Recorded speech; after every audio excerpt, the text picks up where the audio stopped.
because now we're getting so many appointments, and we have to kind of qualify them. We can't go on them all. So we started only going on like the hot ones, and then out with that, like they almost before I go, I call them because I just don't have the time to drive a half hour or an hour and then drive back if they're no call, no show, or if they're like there's zero chance of me getting the listing right now, you know? Yeah. That's what another agent was asking me. She's like, "Are you pre-qualifying?" I was like, "Right now, I have enough time. I'm not packed. I'm gonna go on them at the very least. It's practice. Once I get so many appointments, I can start saying no to that and really pre-qualifying before I go." Yeah, I think not a lot of coaches teach that, but I think that's super important is that you should probably go on appointments and not go on appointments based on how much business you have. Because I know people say like instead of going on appointments, spent like 4 more hours of lead generating. But if you're not getting out there and you're not meeting people and you're not getting face-to-face time, you're really not getting better at talking to people, at converting them to listings. So they could be, the more time you have, as David said, they could be less qualified. The busier you are, the more you have to qualify because you just don't have the time, right? You're like, why am I going to drive out, 4 hours when I can get a more qualified appointment? Like where we are, because of all the lead sources we invested with and how much we lead generate, we have more appointments than we can handle. So sometimes there'll be like 3 people that want to go on an appointment to look at a house or to go on a listing appointment. And we have to go like, hey, which one is the most qualified? The other one we're going to have to either push to next week or see what we could do with it. But if you don't have any appointments, then you go. At least that's Yeah, I think that you just have to first you got to fill your calendar with things to do. After you fill your calendar, then you can cherry pick, Yep. But I think in the beginning, what coaches say to everyone is, why don't you go ahead and qualify the person? Listen, your confidence is only going to build by volume. Because you don't just build your confidence one time trying to pre-qualify a person that's like, dude, why are you asking me all these freaking questions? And you don't even know why you're asking them the questions. You're like, I don't care about these questions. I just want to go list the house, right? Or look at it. I'll be happy to look at it. And I think that's how confidence is built. But what happens is people just, there's, like in this industry, there's so many people that teach and stuff. Probably the guy that my brother and I, we're probably the ones that have done it recently and have built a business on it recently. There's a lot of people that teach it that are old. There's a lot of people that teach it that have never done it. You're like, have you had a real estate license? Like, no, I just teach it. How's that possible? There's a lot of people that are popular because of like, let's face it, I could fill you full of fluff of stuff that I think I know, and it will look real, but that doesn't mean I know this stuff, so you always want to check everything, like a lot of people teach, like there's a weird thing. I heard a quote, one of my friends say this, is like those who can't do teach, and there's some truth to that, you know what I mean?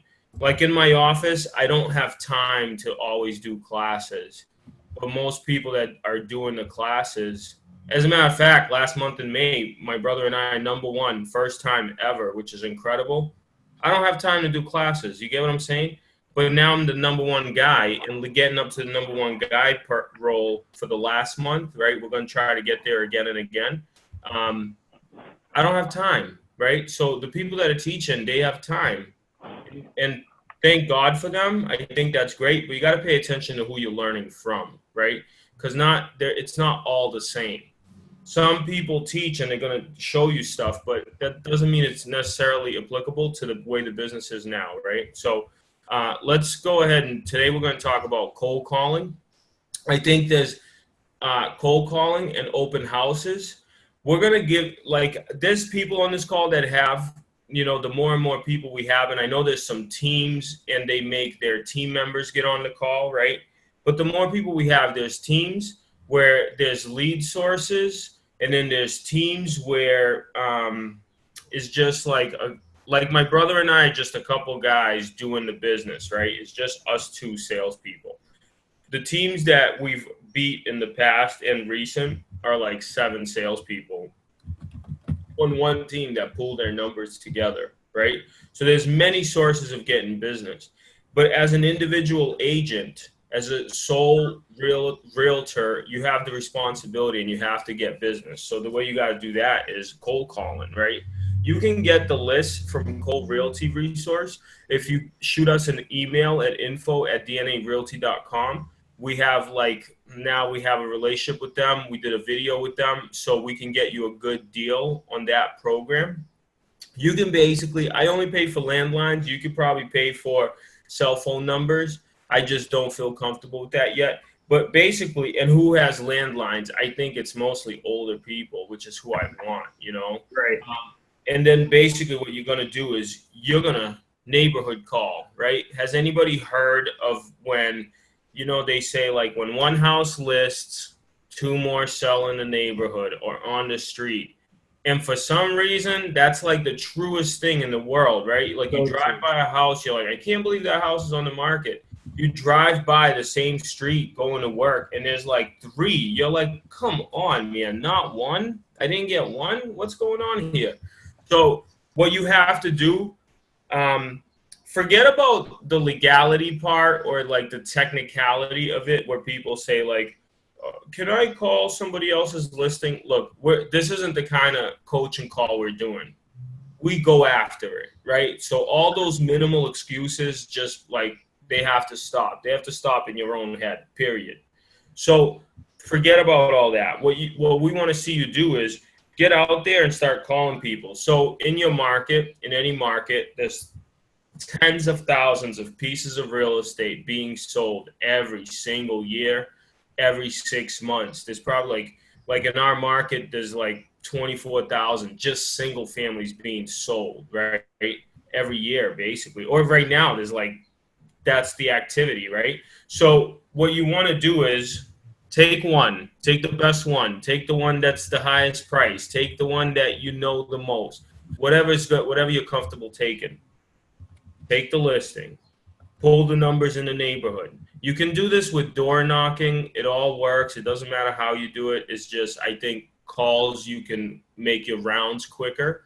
And door knocking, there's nothing better face to face, but a cold door knock is still a cold door knock, and a cold call, you can get through them much quicker, much more volume, right? So what you want to do is pull a neighborhood. Hello, this is David, DNA Realty Group. I just wanted to give you a call. I wanted to let the neighbors know that, and side note, for anybody that is really new and really, or just nervous about calling, period, here's an easy way out, which you shouldn't use, but to get you warmed up to just cold calling, you should start it like this. Hello, this is David, DNA Realty Group. Did I get you at a good time? Then Super. they then they can say, like, they'll give you an option to run. You give them an option to run. If you want to start the call easier, that's going to be the easiest way I've found. Okay, but if you're over that hump, you're basically calling and you're gonna say this. Hey, how are you? This is Dave, DNA Realty Group. I just wanted to give you a call because I wanted to let the neighbors know there's a house on 55 Axe Road and it actually sold for 500,000. And I know the neighborhood, like I can't believe the house sold for that much. We have so many buyers still looking in that area. They don't have to be your buyers, guys. Like you don't have to have 10 buyers looking at one specific house. Listen, if there's 100 houses on the market in your town, all like 80 of them are going to sell. No problem. That means there's buyers for all of them. Just think about that. So they don't have to be your buyers. You know how to market to get buyers. So if they say, yeah, you just go, hey, we have so many buyers looking in your area. I just wanted to see if you or maybe anyone you know thought about selling now, or maybe thought about selling 6 months from now, or even a year from now. Now, when you get the year ones, get their email, put them on a drip campaign, send market stats for their neighborhood through MLS, through your websites, however you want to do it, right? That part is cool because you're adding people to your database. You need people, right? Volume is people. You add them to your database. You figure out who becomes hot, who comes to fruition, right? It's like planting seeds, right? Some seeds just never going to come to fruition. You'll get some bad apples. You'll get some bad seeds, but most of them are going to be good if you follow up and water them and nurture them long enough, right? So once you get the year ones, but what you're really looking for is the 6 months ones, right? So if you do have a specific buyer, that's an easy call, right? Call for neighborhood you have buyers in. I have a buyer. They're looking for a single family in your neighborhood. Did you ever think about selling? And this is the kind of answers you'll get. Number one, you'll get beat it, pal, right? There's a bunch of people calling me, just shut your mouth, leave me alone, right? That's cool. That's going to be the majority. That's fine. That's just a part of the business. Number two is you're going to get a person that says, yeah, I might be thinking of selling, but not yet. That's your follow-up, right? So then you go, hey, you know what I was wondering? If you have an email address, I can tell you when the other houses in your neighborhood are selling, just so you're well aware, because it's good to know. Maybe you know someone that wants to move in the neighborhood. And I'm not going to send you an email every week. I'm just, whenever something good happens in your neighborhood, I'll let you know. Oh, okay. Let me know when something good happens in my neighborhood. My email is david@dna-realty.com, right? But what you really want to hone in on is the third person. And the third person would be, yeah, actually, I called a lady, right? And the lady, this is an actual call. I did the same thing I'm telling you guys. And a lady answered, and she goes to me, yeah, I'm actually sitting in the kitchen with my mom. Our dad passed away, okay? They're older, right? The family's older. She can't do the stairs anymore. And we were just talking about selling the house, and you call. I was like, oh, I had no idea what to say. This was like at the beginning of my career. I was so freaking excited, right? So I never got that one, but I could have if I followed up, right? I was just so excited. Like sometimes you get so many bad calls, you get a good one. You don't know what the hell's going on. It just hits you from left field, You're just like, whoa, lady, I'll call you back. Then you lose the number. You're like, sorry. That lady was ready to sell, but we had other ones, we had people where they were like, hey, yeah, we are thinking about selling. And I go, well, I always ask this question, in the event that you do put it on the market, do you have a close friend or a family member that you'd feel obligated to list with? Or are you up for interviewing some aggressive agents like myself to get your home sold? I do a lot of business in the area, and I have a lot of buyers looking in that area. And then they'll say, yeah, sure, not a problem.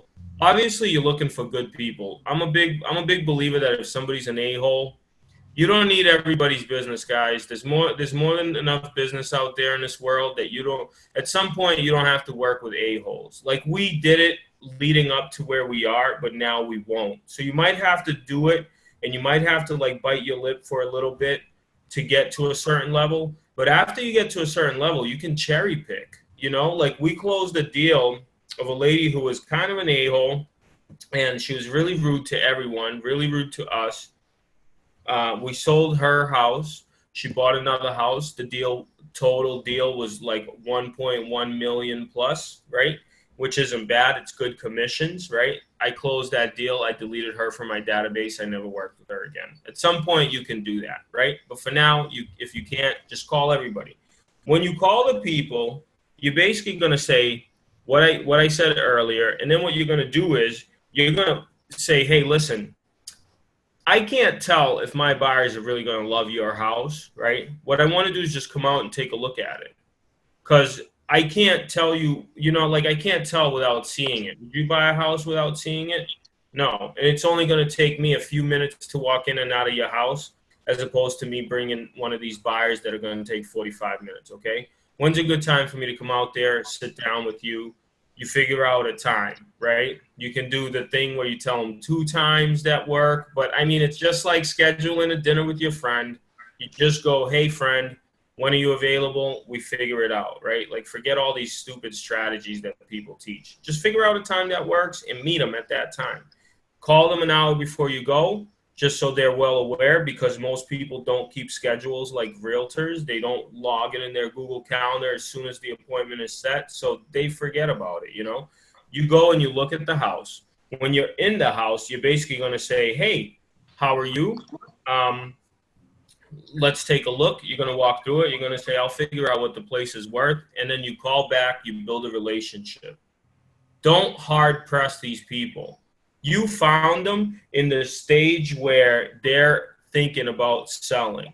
You're there first. Take it easy. Like, don't lose control. Don't make it awkward. Just go in there nice and easy and build a relationship with these people. Then guess what? When they're ready to sell, when that day comes, which should be soon because it's one of the hotter leads, guess who's there first? You. They don't have to go online and look for other realtors. You found them. You found the person. You found the seed when it's about to ripen, right? Which is the best.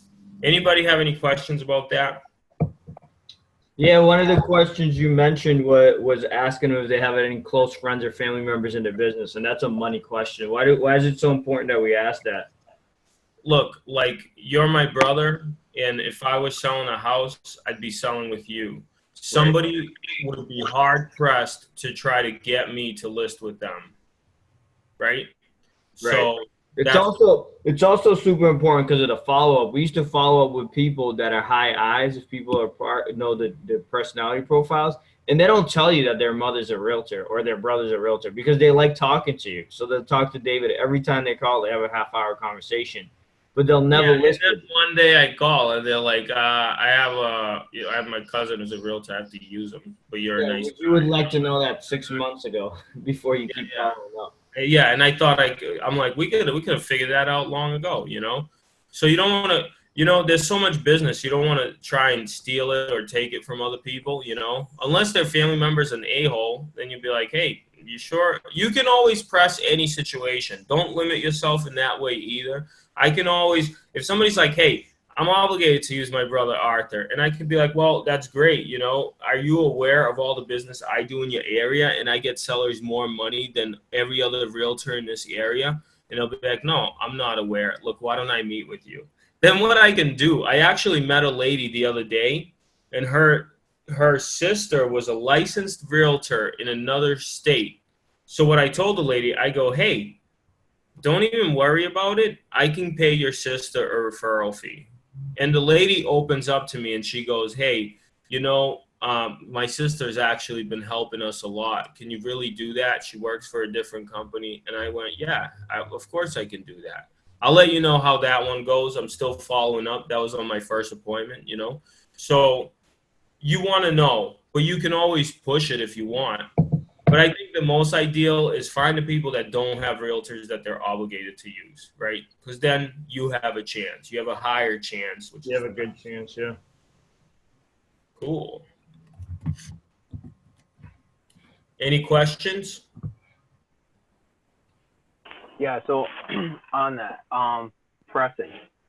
I don't know if it's too aggressive or not, but like there's a for sale by owner, and they ended up telling me agent's name, contacted agent saying, oh, I'm listed with them, but it's not on the MLS. And 2-3 weeks later, still a for sale by owner, not on the MLS. Agent says, I have a listing contract. Can I press that listing agent and say, hey, do you mind if I see that? Or is that stepping over a lot? So what we've done before is I'll actually let Arthur tell you about that, about the expired call that they had. Well, I just want to get his question first correct. So do you have a buyer that you want to show it to, or you're trying to get the listing? I'm trying to get the listing. Okay, so those are two different things. So if you're trying to get the listing and he said he's listed with the other guy and he has a contract, technically there's not much you can or should do. All right, but I'll throw that back in my brother's lap. But I mean, technically, like you already asked him, right? Do you have a signed agreement with another agent? Is that what you're telling me? Yeah, and the agent said they're signed, but I mean, I'm coming from the mindset like anybody can say I'm signed and they're not. Yeah, usually where's the proof? Work is if it's that situation and it's signed, we don't even call them. Forget about it. Just like leave it alone. But we've had other situations where it was an expired listing and we called the other realtor and we were like, hey, what's up with this person? You know what I mean? And we kind of figured it out and we got the listing. Yeah, I've done that too, and that was fine. The agent was like, hey, thanks for giving me a call and stuff like that. Yeah. But if anybody has a signed contract or like they keep saying that over and over, then I personally just leave it alone. I don't know. Like I don't even worry about it. I just move on, Okay. In this business, you'll make more money by moving on fast, right? Same in life, right? You'll just do better if you learn how to move on. You can't Yeah, hold. always try to do the right thing. It'll come back to you because you'll get a good reputation in the business, and people will actually refer you, as in like other agents and stuff. Yeah, yeah. Yeah, I never pressed it beyond. I just, in my mind, I was like, it's been 2-3 weeks and it's not listed, you know. So, Yeah. So, I mean, if it's, I would call them and say, look, I could get the house sold for you. I have a lot of buyers that I work with in the area. I advertise to a lot of buyers. Why don't I come out there and just show you what we can do to help you sell your house? Now, if that's a no-go, I would probably stop, you know. I probably wouldn't even follow up with them. So that's how I would do it personally. You Yeah, know, I agree with that. if anybody has any questions, we kind of begin to wrap this thing up.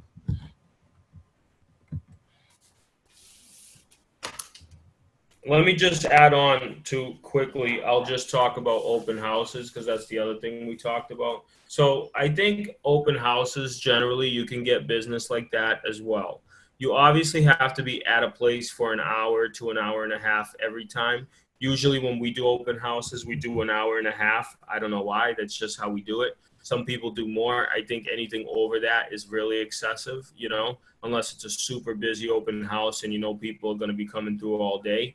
When we get busier weekends, we'll try to do like an hour because you got drive time between different pieces of real estate. So what you want to do is it's a numbers game, right? That's what everybody says. I think that's very true. What you want to do is you want to have so many open houses that you're doing. Do some on Thursday evenings, the commuter open houses. Do some in the afternoon, right? Do some on the weekends. And all the people you get, go back to your office. If it's a phone number, if it's an email you can read, and I know it's always like not everybody fills it out, that's okay. You know what I mean? When you're in the open house and somebody asks you a question, after they filled out the initial sign-in form, don't answer the question. Like vaguely answer it and say, look, I can get you that information. I have another appointment after this. As soon as I get back to my office, I'll get back to you and I'll tell you the answer to what kind of flooring this is. I don't know right now, right? Even if I know that it's like a certain type of oak, right? I'm not going to tell them that, right? So what I'll do is I'll be like, let me just make sure I can read your info. Is this you? And I'll then write down the exact info of what it is, right? Correct all their little squiggles. And then that way you have more people to follow up with. Now, I know most people say they have a realtor. I know most people say they're, you know, like we send a lot of our buyers out looking, right? But I know that it's going to be slim next to none that somebody can take them. Like we just submitted an offer that's about to get accepted on a buyer that I met them once, and then I have this so many times that happens now, and then I send them to some open houses, and now they're submitting an offer. How come nobody could snag them? Because there's trust built, right? So when you're on that side, just build good trust with your buyers. But when you're on the other side and you're the realtor in the open house, some of them are going to have realtors. No problem. Most of them are. No problem. But here's the thing. You have their name, phone number, and email. Some people you should call one time and be like, hey, how's everything? Just a follow-up call, text them, whatever's the easiest, right? Whatever's going to get you the best results. And then you text them, call them, send them an email. You came by the open house, just want to see if you had any questions, or you answered their specific question. Say, I have a lot of stuff that's off market, and if you want to know about stuff that's going to be coming on, I could tell you about it, right? That's pretty interesting. Even if you don't, who cares? Are you never going to find a house that is going to be coming on before anybody else? Yes, you are. So you do have stuff, right? So that's how you got to think. You can always put a deal together. But then what we've had happen in the past is this lady came by my open house. She had a realtor that she was using when she relocated to the area. She came into the open house. I said, hey, Allison, how are you? You know, nice to meet you. I started telling her about different parts of the city, right? I'm very knowledgeable. I started telling her about the escalation clause and different things she could do to get a piece of property to win an offer, right? Because we know how to win offers. If you should put down 3%, if you should put down 5%, if you should do an escalation clause, like how you should present your offer, if you should waive your home inspection. There's so many things you can do. Buyers don't know that. We do hundreds of deals every year, right? So like I know that. That's why you need me, for my expertise, right? So what you want to do is you just want to add value. And what happened with Allison specifically is on the third call, when I called her back, I was like, hey, Allison, this house. She's like, wow, you're so punctual. Is there a way I can like cancel my contract with the other realtor and go with you? And what I said is, you always got to keep it professional, right? We're not in the business of screwing people over, especially people in our own industry. You know, the industry's tough enough as it is. Like, I feel like we're all in the same boat. So don't screw people over. But if you're doing a better job, you deserve the business. And I told her, you know, do you have a bona fide contract? She's like, no. Basically, turned out she didn't have a contract with the person. So I said, look, Allison, you can basically like call them and tell them you're just going to be working with another realtor, or I could just start showing you houses like I have been doing, right? So that's a person who vaguely had a realtor, but I added more value. I was more professional. I'm more punctual. Now, when you're doing open houses, you're looking for a bunch of Allisons, right? People you can add value to. Now, if 20 people come to my open house, I send them all text, email. I don't send them all two texts and two emails, but there are people in there that I do that based on what I think, like who I think is, I have a chance to help them, or I have a chance to get their business. And that's what I think people need to focus on, is do a lot of open houses. This 4 weeks, right? Unless you're on vacation that weekend or you have family occupations, go do open houses all day. That's our job. We got to work, right? We got to work weekends. We got to put in time. But was I happy when Allison closed? Of course I was. I was pumped. How easy is that? I'm standing in an open house. I sold the house that I'm standing in. The person comes in. And the beautiful thing about the open houses is they could be yours. They could be a million other people. Find some of the best agents in your market and do their open houses, because guess what? They don't have time to do them all. I promise you that. We don't have time to do all our own open houses, right? They may do the first one that they think is the hottest, and then usually when people give away open houses, they give away the second or the third where not as many people are going to show up. But hey, let me tell you something. We just did that, and the open house got sold. The third time, only 4 people came to the open house. The first time, 20 people came. We didn't get anybody out of the first time. But when I gave it away, the thing got sold to a buyer that walked into the open house. So there is business there, right? If you're out and about, there's going to be business. And that's how I would do my open house strategy. Put out a lot of signs, you know, all that good stuff. But that's how I would talk to the people that came to the open house. Anybody have any questions about that? Because it's 8:35 and time to go make some money, you know? Cool. All right, guys. We'll hop on next week. Thanks, everybody, for hopping on the call, and we'll talk to you next week. All right. Bye. Enjoy.